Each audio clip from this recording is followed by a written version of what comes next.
intentionally or anything, but that was a critical play. You guys get the ball back there on a punt after that one. Just how important was it finally to break through and get that first sack, I guess? Yeah, I mean, first off, hats off to that quarterback. I hope he's doing all right, and wish him a recovery. He was a great player. We knew on film what kind of guy he was. Kind of guy that we thought was overlooked by others in the media, but he was really good, and I think he showed that. He gave us a lot of problems. Very versatile, but Court. I mean, he's been busting his butt all year. All year. That's the hardest working dude I know.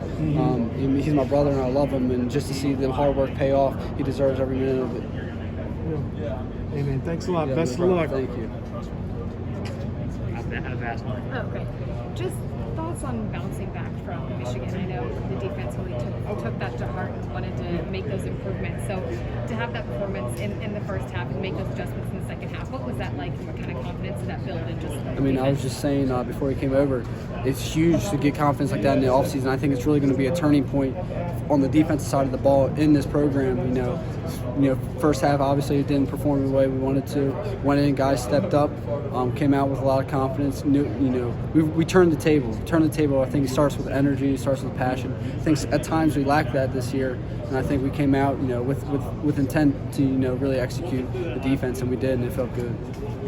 And for the people who say, you didn't want to be in this game, I mean, just how do you explain how you turn that around in the second half? I mean, that's ridiculous. It's the Rose Bowl. I mean, every kid grows up wanting to, playing the Rose Bowl. It's the most historic bowl game. We had an edge. We wanted to prove something. We had something to prove. We were hearing a lot of noise, rightfully so after that last game. But we were really excited for this one. Really excited. Do you guys go into, at this point, does sort of the page turn and some of the younger guys become older guys and start to take some of the leadership reins? Is that how it works with you? Is that something that you look forward to being part of? I would say that's how it works. You see that, you saw that through this last month. You've seen guys step up in practice. You've seen guys find their voices, and I think it's an amazing thing to watch guys grow. And I think this offseason is going to be the best offseason Ohio State's had. There's a lot of guys that are just ready, to bust their butts. I know that for a fact. And I think, we're just all excited. We're really excited to get this thing rolling again.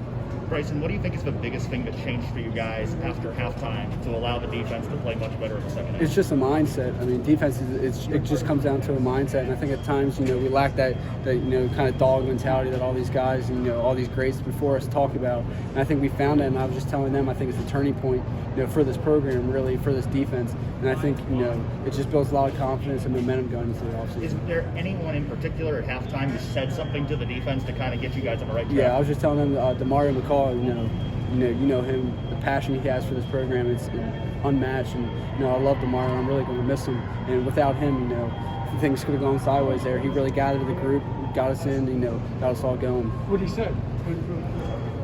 We'll just keep that in the locker room. Oh, really? Yeah. Obviously, there's going to be some guys on your defensive coaching staff who are, probably going to be some changes here. Was there like a motivation to make sure that all of those guys go out with a win, regardless of what happens? Of course, we love all those guys. I think this year is the most fun I've had playing football in my entire life. And I think Tommy, guys like that would say the same. Really just a group, the chemistry, the brotherhood. It was really there. And these coaches, Coach Barnes, Coach Combs, Coach Rose, really special group, and I love all of them, and we'll see how it plays out. But we're excited for the future. When you say that, because obviously you guys had an up and down year, in performance on defense, but you say it was the most fun year you ever had. What made it so fun? I think the journey, the ups and the downs, just kind of being in it. You learned a lot, and the lessons you learned. COVID was still around. It wasn't all great with COVID and stuff. There's just a lot of adversities that we've gone through, and at such a young age. I think it's really benefit for all of us. And, it was just the journey. I'll say that about the journey.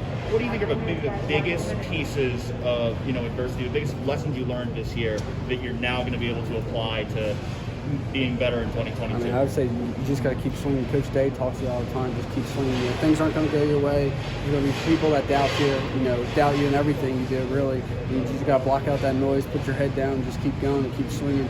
And eventually you're going to take some hits too. Just got to grab on, survive those down moments. And then when you get back up, you're on top. You just got to run with it. You just got to break through. You just got to keep going.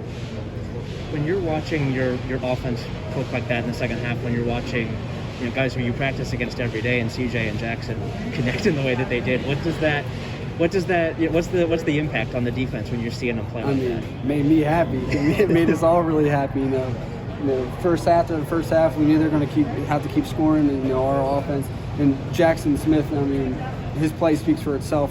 But none of us were surprised. You go back to the Nebraska game, Garrett was out. They were really focusing on Chris, and Jackson stole the show. I mean, we're just loaded. Loaded. It's the next guy, next man up, competitive excellence, like this program always talks about. It's just the way this program does things. Guys are always going to be ready.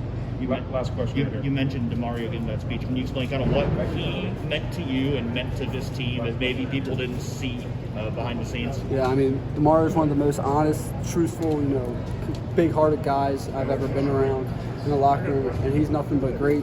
I mean, for this team, this program, and I think sometimes people only look at performance on the field, which Demario has stepped up big on special teams and stuff this year, and he's played well when he's been in.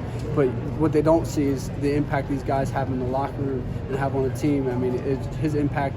Coach Day just said it in the locker room. I think it needs to be said. I think Demario, his legacy in that program is going to be left behind, and it's going to be a big loss from a leadership standpoint. He definitely didn't give the credit I think he deserved for just how great of a man he is.